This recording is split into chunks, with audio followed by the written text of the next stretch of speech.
What's up, tribe? How you guys doing? Go ahead and hit that subscribe button, and I hope you like this video. This is RuPaul's Drag Race All Stars Season 7, Episode 1. Now listen, they said it was never going to happen.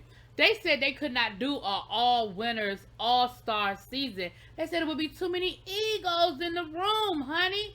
But listen, they did it. We're here. Now, there are some things that are different. You know, it's a smaller cast. But a major part of that is because there's a smaller group of people to choose from. And you know, we've only had 14 seasons of RuPaul, so it's kind of hard to start off with 14 contestants when the pickings are it's less than 20 winners. If you want to add all stars to the mix, it's less than 20 winners. But so the numbers are small. But I'm here for who's there. You know, I feel like each person that's there has added their own mix to the legacy that is RuPaul. Now let me put a pin in what I just said. If we're gonna add the other franchises, then of course the numbers increase a lot. And we do have the Vivienne on this season, who was the first winner of RuPaul's Drag Race UK. And we do know that we have Thailand and Canada and Espanol, or just Spain, child. Let me just say Spain. So we know that there are a lot of other options. So let me put a pin in that. But neither here nor there. It's a smaller cast. So let's go through who's on this the show. Shea Coulee. Her entrance looked beautiful. She had this nice orange tangerine thing working. Beautiful. Okay, she looked good. Jada Essence Hall, who y'all know I absolutely adore, and her entrance was nice. She had this beaded cat suit situation going on, bodysuit with a beaded jacket. I was here for it. Then we have Miss Evie Oddly, who was giving us, you know, her Oddly, right? She had the hair looking like a what them things used to be, the dolls with the hair sticking straight up in the air. Y'all go put it in the comments because right now it's escaping me. And then she had like a nice long purple and green trench coat, very nice. Trinity the Tuck, honey, is back. And Trinity is she looked gorgeous. Her entrance look, she did what she does best and accentuate that beautiful body of hers. Miss Monet Exchange. Okay, listen, I'm gonna be honest. Out of all of the winners, Monet is probably the one that I'm probably the most surprised to see, for a variety of reasons. But I'm happy to see Miss Monet. I'm happy to see Miss Monet. We have Jinx Monsoon. Miss Jinx Monsoon is back. Jinx gave us very madam walking around the house with her stilettos and her stockings and her nice flowy, coat, like house coat situation. I was here for it. Jinx looks good. Jinx looks good. Now, we also had another person I was really surprised to see, baby Raja, season 3 winner. She said it's been 10 years since she has been, at any of the RuPaul, well, not any of the RuPaul, but, doing RuPaul.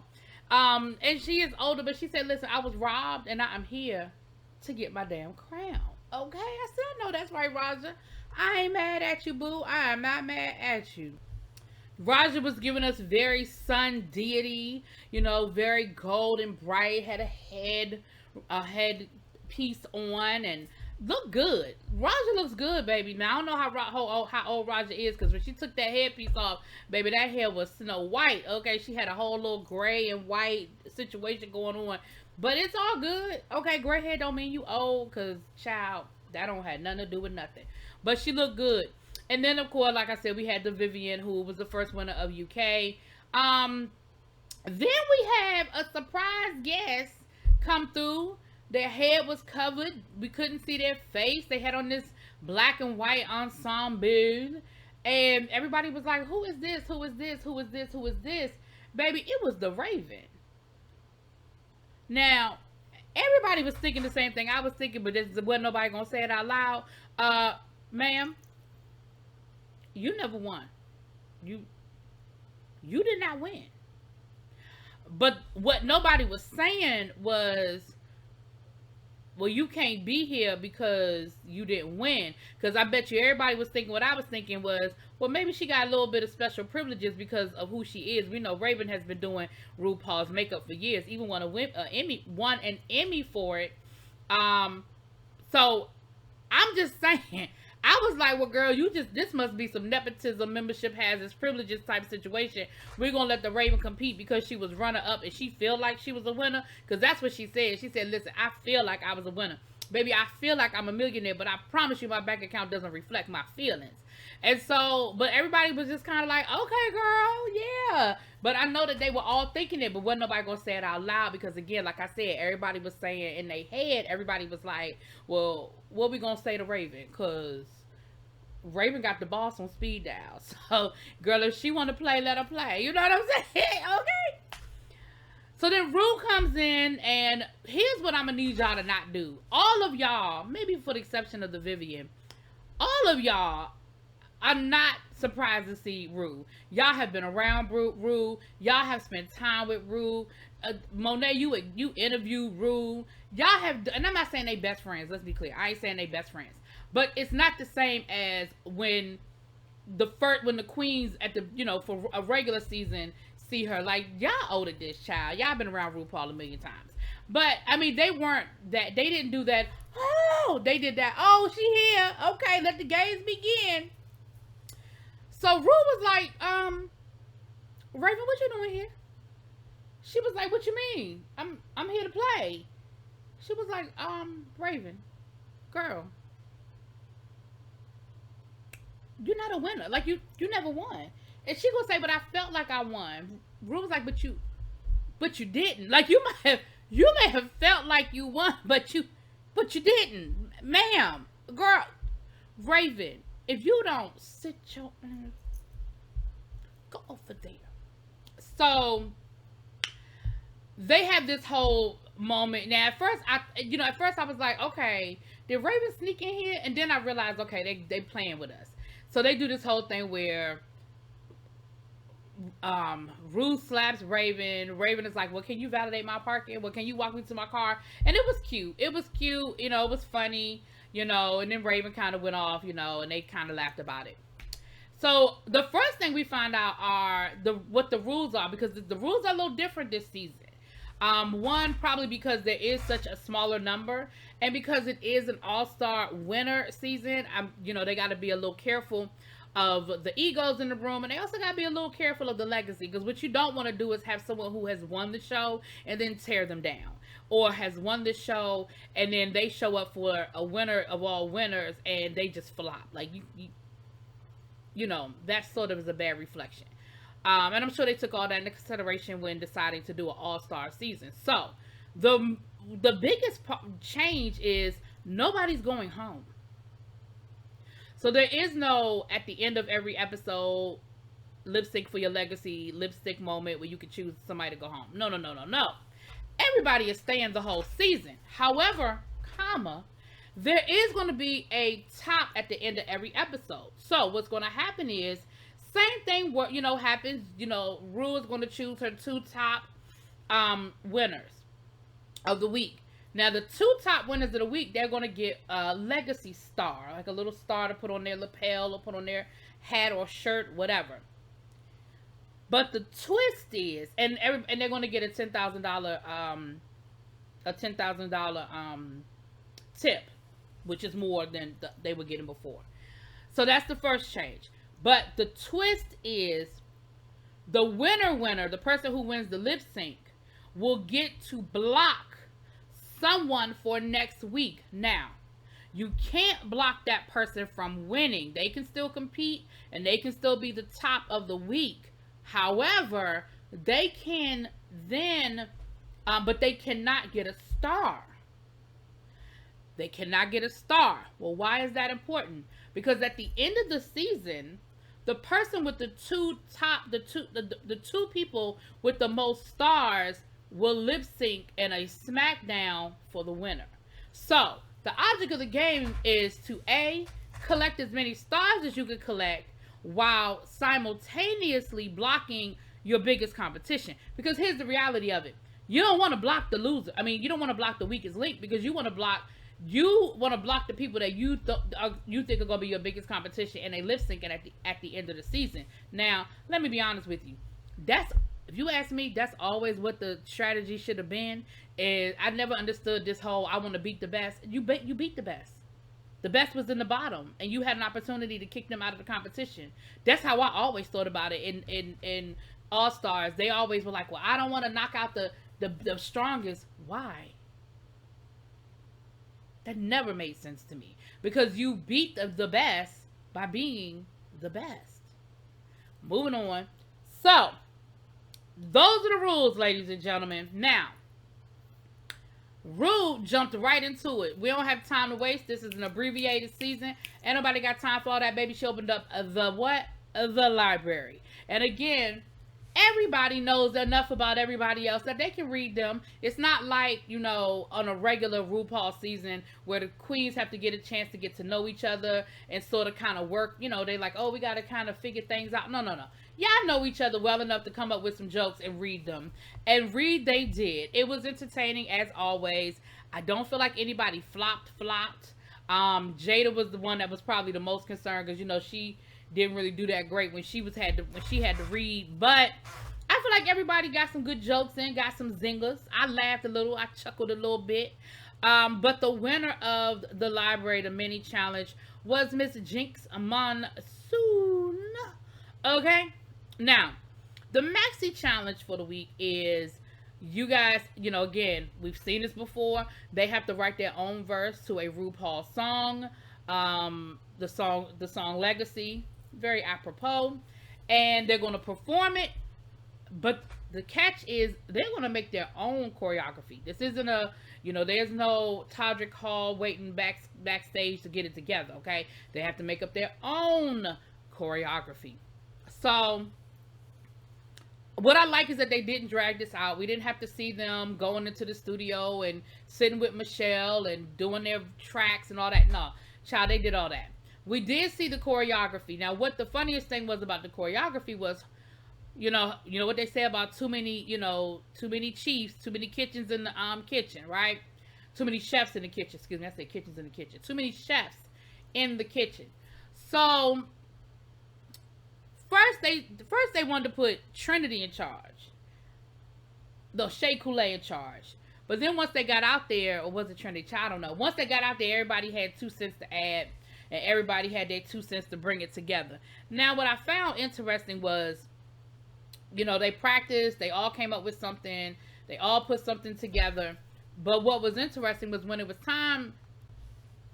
But when it was time to actually perform, honestly, I mean, the choreography came together, but it ain't blow my socks off. It definitely looked like they needed more time to practice, and that's when I knew. We'll get to that, but that's when I knew this was a different kind of season, okay? Now, in the workroom, while the ladies are getting ready for the runway, a couple of things happened that were a little interesting. First thing, we have the Vivienne, talking about how they're nervous about coming to America, how they feel like they have some more pressure on them because they're basically representing their whole country. It's not just them individually, because it's a lot. It's a lot to process with sort of being the spokesperson for your country, so to speak. Then we have Monet and Trinity, who, if you remember, Monet and Trinity famously were joint winners and had to share their title. And so everybody assumes that they have this rivalry because they had to share the title. Now, behind closed doors, maybe they both felt some kind of way about it, but publicly, they've always been really good sports about it. And Monet and Trinity sort of built an alliance. They sort of were like, listen, nobody's going to kind of expect us to work together. What's up? And Trinity was like, well, if you down, I'm down. And Monet was like, girl, if you down, I'm down. And baby, they are going to work together. They have created this whole alliance situation, okay? Which is going to be very interesting to see how that plays out. Now, I didn't see anybody else talking about an alliance, which again, I find it to be very interesting that nobody else is sort of giving each other the girl, what's up moment. But okay. Now, Jada Essence Hall, she talked about, and I thought it was such a real moment with her. It was such a real moment with her. She talked about how because her win was so different, like literally her season, they won right at the beginning of the pandemic, which means that she didn't really get a chance to do a lot of what everybody else did. She didn't get to go travel and capitalize on being the winner of RuPaul's Drag Race like a lot of the other winners are able to do. Her win was sort of delayed. Now I know now, like right now she's in the RuPaul review, which I'm so happy for her that she's had, you know, these doors open for her, but it was delayed. It was definitely delayed, and she said that she was really, really nervous about coming. Um, she was really nervous about coming because she didn't know she stacked up. You know, she was just nervous about basically being in the room with these giants. You know, and it was a real moment. I mean, she got very emotional, and the ladies hugged her and was like, "Girl, you deserve to be here. You won. You're fierce. You are a force to be reckoned with, and you deserve to be here." And I loved it. I loved that moment. I thought it was a really, really good moment. The other thing, before I get into the runway, which I skipped over this, my apologies. While the ladies were practicing for the choreography, Ru comes through, and Ru has a special guest for them to help them with their runway walk. Bitch. Naomi Campbell came around that corner and I about fell out. Listen. When you talk about walking a runway and working a runway, like there is nothing else that I could say about Naomi Campbell that has not been said. Maybe Naomi Campbell wrote the blueprint. Okay, she wrote the blueprint, the encyclopedia, the dictionary. She wrote it all when it comes to how you work a runway and how you command the catwalk. And so the ladies had a chance to walk for her and for her to basically critique their walk. And to be honest with you, she didn't really have anything bad to say about anybody's walk. She talked about Monet, about how Monet sort of kicks her foot in. She talked about Jada a little bit with her cadence. But for the most part, she was like, listen, you guys know what you're doing. Y'all know what works for you. You know what works for your body. You know what works for, even, Evie, who, y'all know Evie was being quirky, excuse me, and Jinx, who was kind of being a little quirky. But it was a whole moment for Shea Coulee, because Shea Coulee said that she memorized Naomi Campbell's walk. That was what, she practiced and practiced and practiced to a videotape of Naomi Campbell walking in the Victoria's Secret runway. And she, of course, got very emotional because Naomi told her, she said, girl, your walk is fierce. Like, I can tell that your walk is fierce. Like, you got it. And, of course, she was like, I got it from you. Like, you don't know how you encouraged me. You don't know what you did for me. And what you gave me. And so it was a whole moment, and I was here for it. Shea Coulee get on my nerves sometimes, and we'll just go ahead and tell y'all right now. But I that was a moment, and I was here for her having that moment. So we get to the we see the performance. Now Cameron Diaz is the guest judge this week, and Ru gives us a performance of her new single, Child. Ru come out with more songs. Now listen, I love Mama Ru. I love Mama Ru down. Okay, I love Mama Ru down. But every time I see Mama Ru perform, I'm reminded that Mama Ru ain't no spring chicken no more. Mama Ru was giving us the 1-2 point click walk, point click walk, point click walk. But I don't care. I don't care. It is still Mama Ru. I don't care. Point click walk all day, Mama Ru. Point click walk all day. You hear me? So she gave us, she performed to her new single. So for the runway, the category is I'm crowning. So everybody has some form of getting a crown. So Raja starts us off looking very King Louis with the whole, white wig and brocade outfit with the shoes, looking straight out of, Bridgerton or something, honey. Next we have Jinx Monsoon, who again is giving us a very Queen Elizabeth from, very Bridgerton gown, beautiful red and gold with a beautiful spiky headpiece. It was gorgeous, honey. But then she had this split in it that, added a little modern flair to it. I was like, okay. Then we had Miss Monet exchange that went all the way in the opposite direction. Monet gave us a tracksuit with some cutouts on the side, honey, and some heels. And then she had the crown was made out of hair, and she had the, the door knockers and everything. I was like, I wasn't crazy about it at first, but it sort of grew on me, and I definitely knew what she was going for with it, right? I definitely felt the moment. Trinity gave us this very regal velvet royal blue gown with the train that went all the way back the stage that she could barely walk in, but it was absolutely gorgeous. It was a gorge, honey. Gorge. Evie Oddly was very Evie Oddly. Her outfit was made out. Well, it gave the illusion of melted crayons. The crown was melted crayons onto her face. The outfit was melted crayons. The shoes, which was these weird, stiletto type heels, with the same aesthetic. Very Evie Oddly, child. Very Evie Oddly. The Vivian was in a white outfit with the headpiece looking very deity. Was giving me very deity, honey. Jada Essence Hall gave us a gown, and the hair was like, it was like a blonde, bleach blonde dreadlocks, wrapped up high like a little, and then it had like a little bitty crown on the side. It was very cute, very, had a corset style dress, very nice. Shea Coulee gave us very Africana. She had the prosthetic ears with the huge earrings in the ears. Very Mother Africa, hair dreaded up into a crowning piece. Very beautiful. Very, very beautiful. So I was here for the first runway. There was really not anybody on the runway that made me go, like I said, if I had to pick one that I had to say gave me, it was probably Monet. But again, I knew where Monet was going with it. It grew on me. I ain't like it at first, but it grew on me. So for the judges' critiques really ain't critiques. And again, I know that goes to the fact that we're having an all-star season, so they're not really going to be critiquing like they would. But they gave us feedback. They liked the performance, which let me know then. I said, oh, we're going to play that game this season? Okay, cool. Because I know Michelle Visage in a regular season would have tore that performance up. Again, not because it was horrible, but it just wasn't great. It just wasn't great. Now, they did highlight who they liked. I feel like Jada Essence's part definitely stole the show. So they highlight who they liked, but they didn't really give us any negative. Everybody's look on the runway. They had something positive to say about everybody's look on the runway.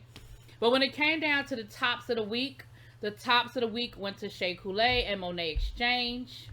So they had a lip sync off, and they lip synced to Old McDonald Had a Farm by, I believe it was Lena Horne, but I'm gonna double check that. And it was a cute performance. I wanted Monet to win, but Shea Coulee won. And I'm going to be honest with you. I almost feel like Monet wanted Shea Coulee to win, because here's the thing. In this game, there's an advantage to being second. One, you still get a star, but you don't get any blood on your hands. You don't have to actually block anybody next week. So you can still play, hey girl, hey. You know what I'm saying? So I don't know. I mean, I'm not saying that Monet threw it. I'm not saying Monet threw it. I'm going to just say that I don't think Monet was mad that she lost in retrospect. Because Shea Coulee then had to immediately, in that moment, they have a golden plunger that she has to give somebody. And it was real cute how they did it. She walked person by person, and everybody had something smart to say. And it was a cute moment. But ultimately, she gave the plunger to Trinity. And I thought that was interesting, since Trinity and Monet have this whole alliance. Now, of course, she tried to spin it and say, girl, it's, that means that I see you as competition. Okay. We'll see. Episode 2 is already dropped, so y'all gonna get that review this weekend sometime. I will talk to y'all later. Peace.